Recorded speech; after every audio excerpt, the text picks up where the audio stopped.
Salut à tous, je voulais faire une petite vidéo pour compiler un petit peu toutes les différentes options d'organisation que j'ai choisies pour Kingdom Death Monster. Ça peut aider. D'une part, le rangement de la boîte avec un insert. Vu que c'est bien fait, ça diminue énormément les temps d'installation et de désinstallation, c'est super cool. Les figurines qui sont d'une part dans la vitrine que vous voyez derrière, pas peintes encore, mais ça va venir. Et le gros du travail, la magnétisation qui sont dans ces super petites étagères dont je suis très très fier que je viens de terminer. Et enfin, les classeurs, dans lesquels je range tous les gears et un deuxième classeur pour le settlement. Donc je vais commencer par la boîte, c'est un insert Xylizer. Donc je suis très content, je l'ai peint en noir, parce que c'est toujours plus classe en noir dans ce jeu. Alors j'ai ici tous les jetons. J'ai collé des petites étiquettes avec les caractéristiques. Ça permet vraiment d'avoir voilà, une bonne visibilité. Ça, c'était un truc qui me gênait un petit peu dans le jeu. Du coup, ça reste à côté du plateau quand je joue. Et c'est bien pratique. Ensuite, ici, j'ai un petit peu tout. Là, j'ai les terrains. Les terrains, d'une part, les stylos, les crayons, voilà, les settlement events. Tout ça, ça marche bien. Là-dedans, donc du coup, j'ai les dés, les petites choses comme ça, des petites cartes en plus. Et ce qui est bien pratique, c'est qu'il y a ici un rack qui contient toutes les cartes qui sont mises en jeu couramment dans la partie, les hunt events, les disorders, les fighting art, les strange resources, les terrains, etc. Donc ça, c'est pareil, ça reste à côté du plateau, et je le sors tout le temps.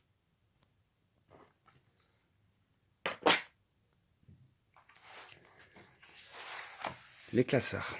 J'avais déjà fait un petit tutoriel pour montrer comment j'avais fabriqué ce classeur. Au début du classeur, j'ai donc les innovations.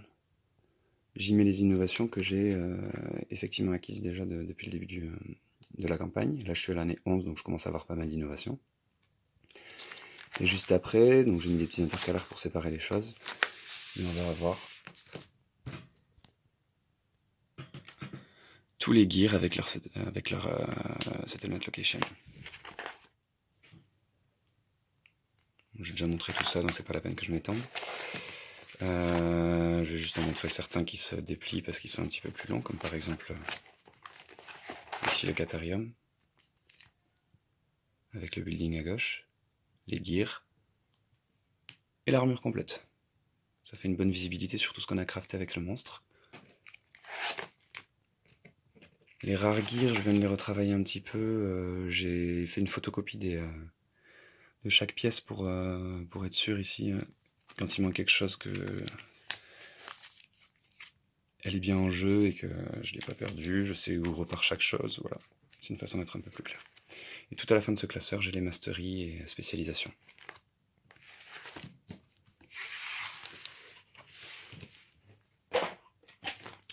Il y a un deuxième classeur qui pour l'instant est un petit peu plus fouillis, mais quand même indispensable. Je compte le retravailler pour en faire quelque chose de plus joli aussi, mais c'est comme ça que je fonctionne. C'est le classeur du settlement. D'abord, j'ai mes survivants. Mes survivants, je les conserve toujours avec l'affiche et leur gear grid. Du coup, cette chose-là me permet, après le depart, de ne pas avoir à tout refaire à chaque fois, les connectiques, etc. Tout reste d'une partie à l'autre. C'est bien pratique. Ensuite, j'ai la feuille du settlement, la feuille des survivants, qui meurent et qui sont rayés au fur et à mesure, mais ça me permet de voir un petit peu qui c'est qui est né, qui c'est qui est mort depuis le début de la campagne. Toutes les ressources que je garde, tous les gears que je garde, le pool des autres survivants qui sont dans mon settlement dont j'ai déjà fabriqué la fiche. Ceux dont j'ai pas encore fabriqué la fiche, leurs caractéristiques sont marquées sur cette feuille ici, puis quand j'ai une fiche, j'écris F pour dire que j'ai la fiche, et ils sont maintenant là. le cimetière. Parfois, il y a certains survivants qui ont un effet une fois qu'ils sont morts. Je garde leur fiche au cas où. Ici, des petites choses pratiques, l'arborescence des innovations pour savoir qu'est-ce qu'il faut que je prenne pour avoir quoi plus tard. Les fighting art et les disorders, c'est un petit peu plus pratique que de chercher dans le deck. Et après, des fiches stratégiques de mes différentes parties, de ce qu'il y a à retenir, et puis les feuilles en rade.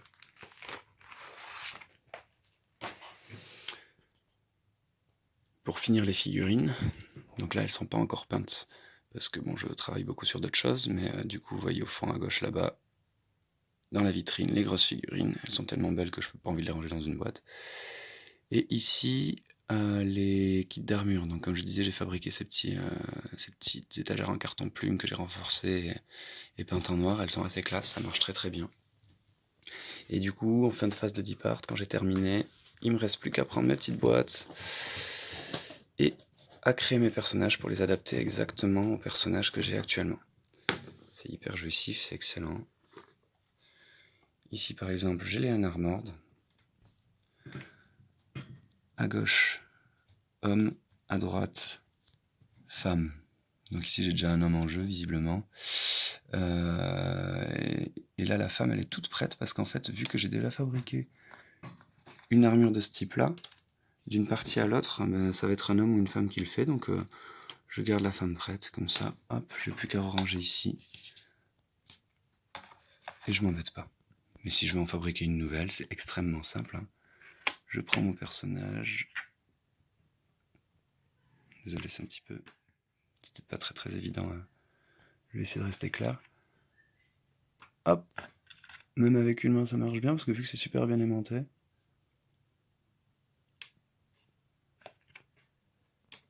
Voilà.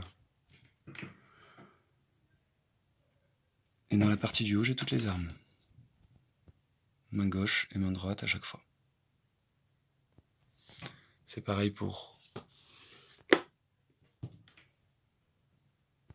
tous les monstres, tous les buildings. À chaque fois, j'ai quelque chose. Voilà.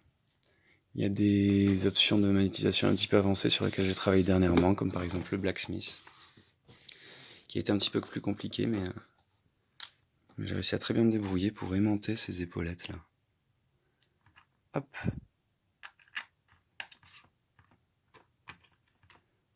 Du coup,